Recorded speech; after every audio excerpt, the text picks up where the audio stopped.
Стереотипы и клише о русских. Первая часть.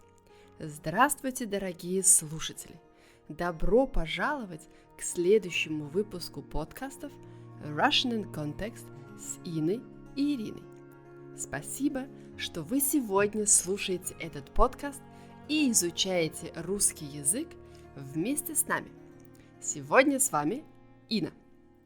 Подкасты Russian in Context предназначены для слушателей со средними знаниями русского языка, для тех, кто уже достаточно хорошо понимает русский язык и хочет улучшить свои знания, свой словарный запас простым, естественным и эффективным путем в контексте. Транскрипцию к каждому подкасту вы найдете на нашей странице russianincontext.com. После этого небольшого отступления перейдем к нашему подкасту. Сегодня мы поговорим о стереотипах и клише русского населения, то есть русского мужчины и русской женщины. О стереотипах мы поговорим следующим образом. Как люди видят русских во всем мире? Как вы знаете, я разговариваю на нескольких языках. И чтобы улучшить знание языков и поддерживать компанию, мне очень нравится общаться с людьми из разных стран, разных городов на разных языках. Например, на испанском я разговариваю с испанцами, с мексиканцами и с жителями Венесуэлы. На французском я, конечно же, разговариваю с французами и с друзьями из Камеруна и Египта. На английском я общаюсь с друзьями из Нигерии и американцами. Ну и на немецком языке, это понятно, так как я живу в Германии, я разговариваю на немецком с немцами. Идея к этому подкасту мне пришла следующим образом. Спросить всех знакомых и друзей, что они думают о русских, о внешности, характере, русской культуре, о взглядах на жизнь. И вот что из этого получилось. Восток – дело тонкое. Это утверждение великолепно подходит к сборнику арабских сказок Шахерезады «Тысячи и одной ночи». Эти сказки я очень любила в детстве. Почему я вам об этом рассказываю? Просмотрев информацию для этого подкаста, я поняла, что вместо одного я, как Шахерезада, буду вам рассказывать про стереотипы в 4 подкастах. Конечно же, это не научная информация, это не научные исследования, это просто мнение людей, с которыми я общаюсь, и людей, с которыми они общаются. Общаясь с людьми и расспрашивая их о стереотипах и клише о русских, я получила огромное удовольствие, собирая информацию для создания подкастов. Я также надеюсь, что они вам тоже понравятся. Вы также можете написать свое мнение, дополнить эту информацию и оставить комментарии на нашей странице Russian in Context. Таким образом, я очень надеюсь создать с вами небольшой обмен информацией, выйти с вами на разговор, создать интерактивность. Чтобы создать эти подкасты, я разговаривала со своими друзьями и знакомыми из 13 стран и в общей сложности с 4 континентов. Информацию, которую я вам сейчас предоставлю, эта информация – это мнение моих знакомых и друзей, это мнение их знакомых и родственников. Эти подкасты я хочу построить следующим образом. Мне бы хотелось начать со стран, которые находятся, исходя из моего места пребывания на сегодняшний день. Дальше всех. Место пребывания – это то место, тот город, тот участок земли, где я сейчас в данный момент нахожусь. А затем постепенно перейти к странам, которые находятся ближе к Дюссельдорфу, городу, в котором я сейчас живу. Естественно, я могла бы сделать Россию и город Москву исходящей точкой, но меня интересовала больше дистанция и разница во времени с моим местонахождением. Надеюсь, вы меня понимаете. Я приглашаю вас путешествовать со мной. Вы готовы? Итак, начнем. Начнем с Южной Америки, со страны Перу, со столицы Лима, которая находится на расстоянии больше 10 тысяч километров от Дюссельдорфа и 6-часовой разницы во времени. Перевожу для вас мнение моей подруги из Перу. Мой первый контакт с русской культурой в Перу я получила, прочитав книгу Льва Толстого «Анна Каренина» и посмотрев фильм «Доктор Живаго». В школе мы изучали русскую революцию и историю последнего царя. В то время я была просто очарована русской историей и культурой. Быть чем-то или кем-то очарованным означает, что вам это очень нравится. Продолжаю переводить дальше. Особенно меня впечатлила элегантность русских женщин.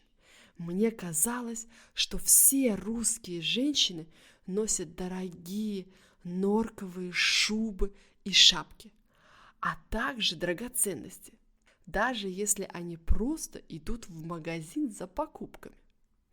Много лет спустя, работая на одной дискотеке в Мадриде, в Испании, я услышала о русской мафии. После этого я представляла всех русских мужчин очень опасными, насильственными и подвыпившими, то есть в нетрезвом виде. Приехав в Германию и познакомившись с русскими, мое мнение сразу изменилось. Русские, которых я знаю, они очень хорошие люди. В начале знакомства они немного серьезные и сдержанные. Исключение составляет только Инна. Это она меня имеет в виду. Наверное, я много шучу и смеюсь. Со временем они раскрепощаются и становятся очень общительными, дружелюбными, веселыми и жизнерадостными. Русские также трудолюбивы, образованы и романтичны. Это было мнение моей подруги из Перу.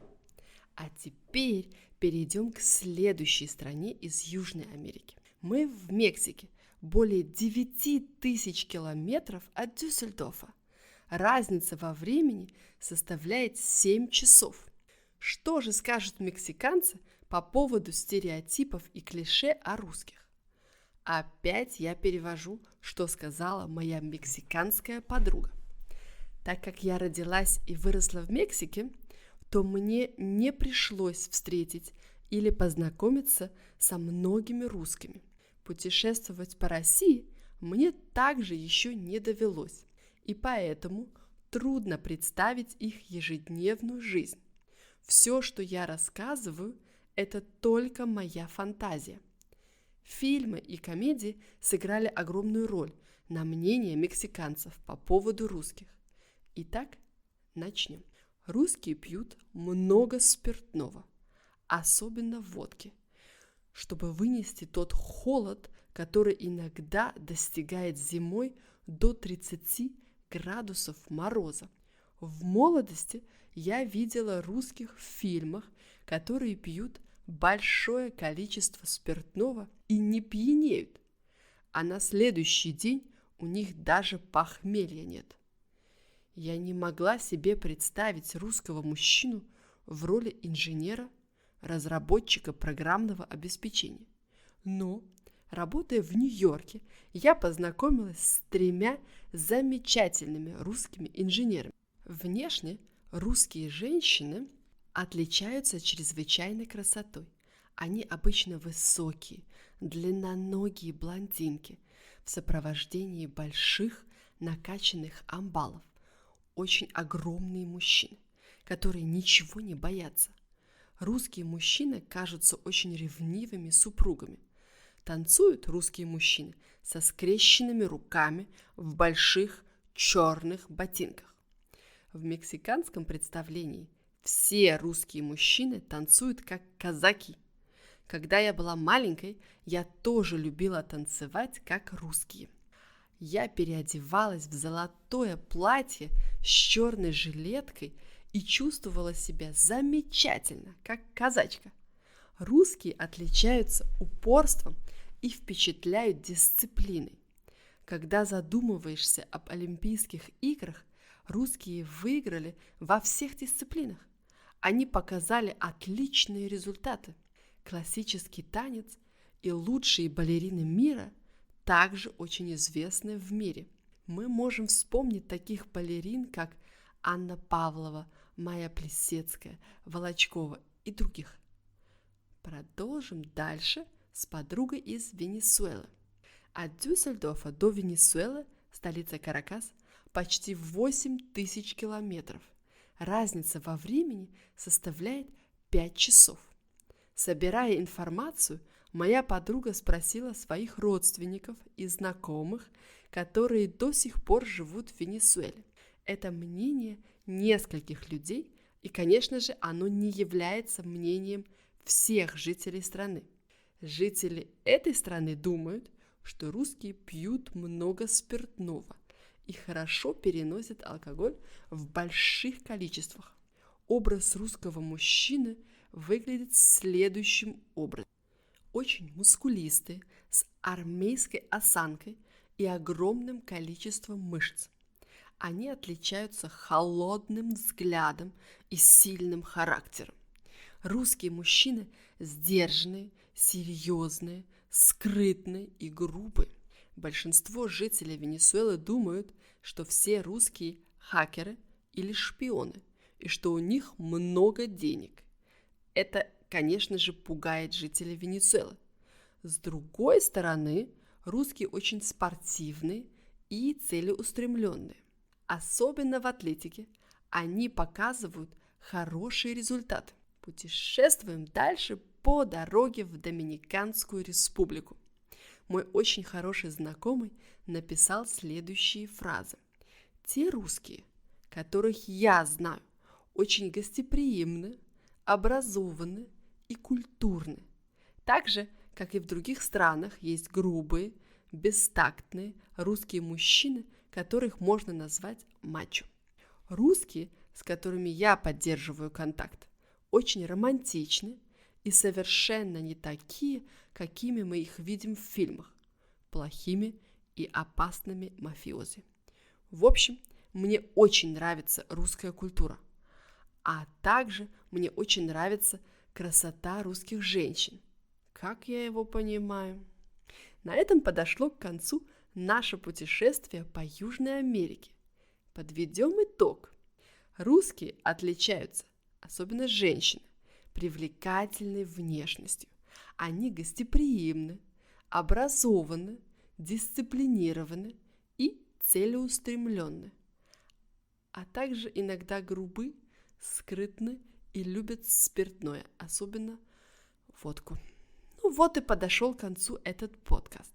В следующем подкасте я, как современная Шахерезада, приглашаю вас продолжить наше путешествие в Африку и узнать, что же думает этот континент о стереотипах о русских. Не забывайте, что транскрипцию и викторину к этому выпуску вы найдете на нашей странице Russian in Context. А если вам понравился наш подкаст, вы можете его переслать вашим друзьям и знакомым, оставить свои отзывы на нашей странице, на YouTube или на Spotify. Это поможет другим быстрее найти нас и учить русский язык вместе с нами. Напомню наш девиз «Русский, что, где, когда». Желаю вам успеха и радости в изучении русского языка с Russian in Context с Иной и Ириной. До скорой встречи и пока-пока!